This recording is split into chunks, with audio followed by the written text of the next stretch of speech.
सच्चिदानन्दरूपाय विश्वोपत्यादिहेतवे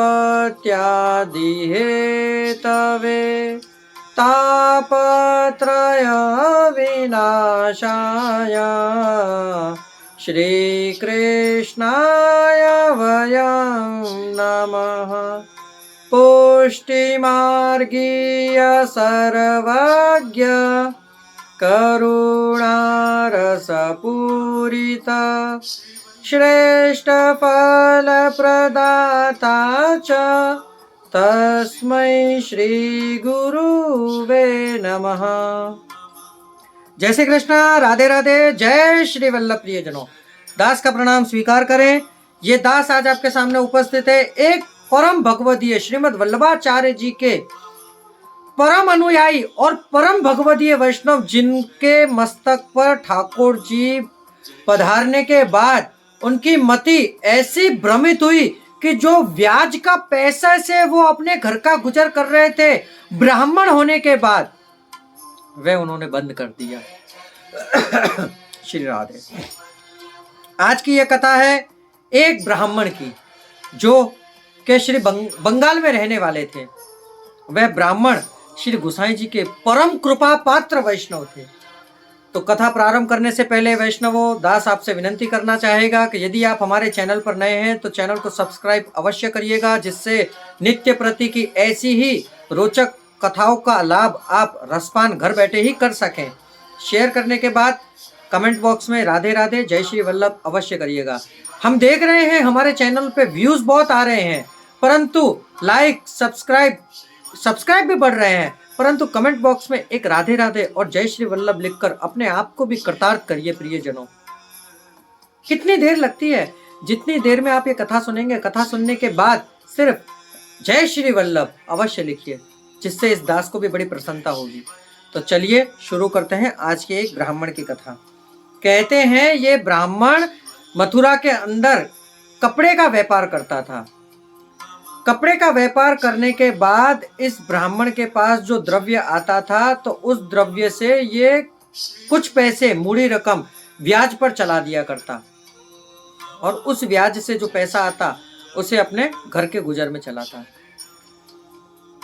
एक समय की बात है, श्री गोसाई जी मथुरा पधारे। तब ये कथा बहुत बड़ी है, परंतु हम आपको सूक्ष्म में बताते हैं। तब इस वैष्णव के मन में भाव जगा गोसाई जी के दर्शन करने का। जैसे ही इस वैष्णव के हृदय में गोसाई जी के प्रति भाव जागृत हुआ और ये दर्शन करने के लिए गया, गोसाई जी परम दयाल की जय। दर्शन करते के साथ इनके मन में इतने आनंद की अनुभूति हुई कि मैं आपको उसकी कल्पना ही नहीं कर सकता। ये जिस कपड़े का व्यापार करते थे, उस कपड़े की मूड़ी रकम जो आती उसे ब्याज पर चलाते। अब इन्होंने गोसाई जी के दंडवत करने की मन में धारणा करी, तो ये गोसाई जी को अपनी पत्नी के साथ लेकर दंडवत करने के लिए गए। दंडवत करी, पहुंचे और दंडवत करी तो बोले, नाथ आप हमारे ऊपर कृपा करिए और हमें अपना सेवक बनाइए। तब गोसाई जी तो परम कृपालु है ही हैं। आप श्री ने इनके ऊपर कृपा करने का निश्चय किया, परंतु इनकी पत्नी को सिर्फ नाम निवेदन कराया, उनको ब्रह्म संबंध नहीं दिया, क्योंकि इनकी पत्नी के अंदर भाव गोसाई जी देख चुके थे, उनके अंदर भाव नहीं था, उनकी पत्नी के अंदर लेस मात्र भी। परंतु इन वैष्णव के अंदर बड़ा ही भाव था। भाव उस प्रकार का कि जैसे ही ये गोसाई जी के सेवक बने, इनकी पत्नी को नाम निवेदन कराया, इनके मन में एक भाव जगा कि जो कपड़ा मैं मलमल का बेचता हूँ, ये मलमल के कपड़े से एक जरदोसी की सुंदर सी बंडी तैयार करूं और मेरे गोसाई जी को धराऊं, तो मेरे गुरु इस बंडी को धारण करें तो मुझे बड़ी ही प्रसन्नता होगी, तो मेरा जीवन सार्थक हो जाएगा। अब ये वो वस्त्र का पोथा लेकर अड़ेल पहुंचे गोसाई जी के पास। मथुरा से अड़ेल पहुंचे तो गोसाई जी के पास जाकर इन्होंने दंडवत प्रणाम करने के बाद वह वस्त्र गोसाई जी के सम्मुख पधराया कि प्रभु मैं ये वस्त्र लेकर आया हूं। अब इसमें दूसरा भाव, गोसाई जी ने उन वस्त्रों से श्री गोवर्धन नाथ जी के लिए सारे वस्त्र सिलवा दिए। क्यों? कि प्रभु उत्तम वस्तु के भोक्ता हैं, हमारे ठाकुर जी को उत्तम वस्तु ही समर्पणी चाहिए। उसी टाइम श्री गुसाई जी ने दर्जी को बुलाया और गोवर्धन नाथ जी के लिए वाघा वस्त्र तुरंत पिछवाई सिद्ध करवाकर गुसाई जी को ठाकुर को गोवर्धन नाथ जी को धरा दिए। वस्त्र के दर्शन करने के लिए वह वैष्णव, वह ब्राह्मण वहीं रहा। अब उसने जैसे ही गोवर्धन नाथ जी को उन वस्त्रों में देखा तो हा, क्या आनंद की अनुभूति हुई कि मुझ जैसे नास्तिक के वस्त्र श्री गुसाई जी ने गोवर्धन नाथ जी को धराए। मेरे अहो भाग्य, जो मेरे लाए हुए वस्त्र श्री गोवर्धन नाथ जी धरा रखे। परंतु मन में एक छोटा सा संशय था कि जो वस्त्र मैं लाया था वह वस्त्र तो श्री गुसाई जी ने उनको धरा रखे हैं, गोवर्धन नाथ जी को। वहां जब तक वह रुका 2 दिन, तो ठाकुर जी को गुसाई जी ने वही वस्त्र धरा कर रखे थे। ये पुनः वहां से दंडवत प्रणाम करके अपने गांव वापिस आया, वहां बंगाल वापिस आया। अब बंगाल में वापिस इसने वह काम, वापिस आते समय अपनी पत्नी को लाते समय इन्होंने गुसाई जी से विनती करी कि ना तब हमारे लिए क्या आज्ञा। तब गुसाई जी ने इनके मस्तक पर एक लालजी, श्री बालकृष्ण लाल जी का स्वरूप पुष्ट करके दिया। इन्होंने कही नाथ, मेरे हृदय में तो आपकी सेवा करने का भाव है। तब गुसाई जी ने अपनी पादुका जी इनको पधराई, पादुका जी की सेवा करने का आज्ञा करी कि इनकी सेवा करो। पादुका जी और ठाकुर जी का स्वरूप लेकर ये अपने बंगाल गांव वापस आ गए। कुछ समय तक इन्होंने वह कार्य किया ब्याज का, परंतु इनके मन में उथल पुथल रहती कि ये पैसा, हम ब्राह्मण हैं। देखिए प्रियजनों, हम ब्राह्मणों के हृदय में ना हमेशा ये चीज जरूर रहती है, आज हम चाहें तो क्या नहीं कर सकते, हम भी और कार्य कर सकते हैं, परंतु क्यों हमने सेवा स्वीकृत करी। आज हम आपको बताते हैं कि हमने भी लौकिक के कार्य किए हैं। एक कथा के माध्यम से हम आपको बताते हैं, बताना नीचे पर बताते हैं कि हमने भी हीरे का काम किया है, कंस्ट्रक्शन का काम किया है, एडवोकेट के पास काम किया है, परंतु हमारा कहीं जीव ही नहीं चलता। आज स्वयं हमारी अर्धांगिनी हमसे कहती कि आप दूसरा कार्य क्यों नहीं करते जब आपको उसमें मूली रकम अच्छी मिलती है तो, परंतु हमारा जीव ठाकुर जी की सेवा में ऐसा दृढ़ रहा कि कोई भी काम करो 2 महीने से ज्यादा मेरे मन में वो काम रहता ही नहीं, मन उथल पुथल रहता। परंतु हमने जब ठाकुर जी की सेवा, हमको हमारे मन में ही प्रभु ऐसे विराजमान हुए कि हम जब छोटे थे, जब पढ़ने के लिए जाते, तब ठाकुर जी का स्वरूप पधरा कर ले जाते साथ में स्कूल में, और उनको सामने बेंच पे पधरा कर और उनकी सेवा करते और पढ़ना चालू करते, उस प्रकार का। तो ऐसे ही ये बंगाल में आने के बाद इन्होंने सब काम छोड़ने के बाद बोला कि अब जो ब्याज का पैसा आता है वह सब बेच दो, और उनसे फिर उन्होंने वही जरदोशी का मलमल का वस्त्र लिया। इन्होंने अपनी पत्नी से कही कि अब मैं ब्याज के पैसों का काम नहीं करूंगा, मैं भिक्षा मांग के अपने घर का गुजर चलाऊंगा। क्यों? कि हम ब्राह्मणों को शास्त्र उल्लेख द्वारा 5 घर भिक्षा मांगनी बताई कि जितनी भिक्षा है उसी में अपने घर का निर्वाह करना चाहिए। इन्होंने भिक्षा मांगना आरंभ किया, ब्याज का काम बंद कर दिया। अब भिक्षा मांगकर एक घर की भिक्षा से अपने घर का गुजर चलाते, और बाकी की जो भिक्षा मिलती उन भिक्षा से इन्होंने जोड़ जोड़ के मूली रकम करके वह कपड़े का थान तैयार किया। फिर ये पुनः वापिस मथुरा श्री गोसाई जी के दर्शनों के लिए पधारे। अब कि ये गोसाई जी के दर्शन करने के लिए गए तो गोसाई जी के दर्शन हुए, दंडवत प्रणाम करके इन्होंने वह वस्त्र पधराया। गोसाई जी ने वस्त्र देखकर बोला कि एक वैष्णव कुछ समय पहले ये वस्त्र लाया था, हमने गोवर्धन नाथ जी के वस्त्र सिलवाए इनमें से। तब इन्होंने बड़ी प्रसन्नता से कही कि प्रभु वो वस्त्र लाने वाला भी मैं ही हूं। गोसाई जी को बड़ी प्रसन्नता हुई। पुनः गोसाई जी ने उन वस्त्रों में से पहले नवनीत प्रिया जी के लिए वस्त्र सिलवाए।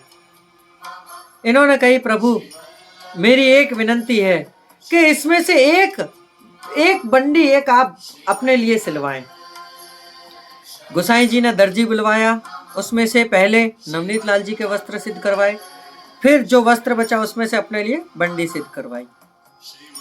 जब तक ये बंगाली वैष्णव, ये ब्राह्मण जब तक वहां रुके, तब तक गोसाई जी 2 दिन तक पुनः इनके सामने वह बंडी पहनकर आते और ये अपने आप को उस बंडी को गोसाई जी के श्री अंग पर धारण करा हुआ देखकर कृतार्थ समझते। इनको उस कदर की आनंद की अनुभूति हुई कि अपने आप को ये समझते कि अब मेरा जीवन सार्थक हो गया। अब 2 दिन के बाद ये वहां से पुनः अपने गांव बंगाल पधारे। जैसे ही ये बंगाल आ रहे थे तो इनके पिता का श्राद्ध था। उस समय इनकी पत्नी ने श्राद्ध में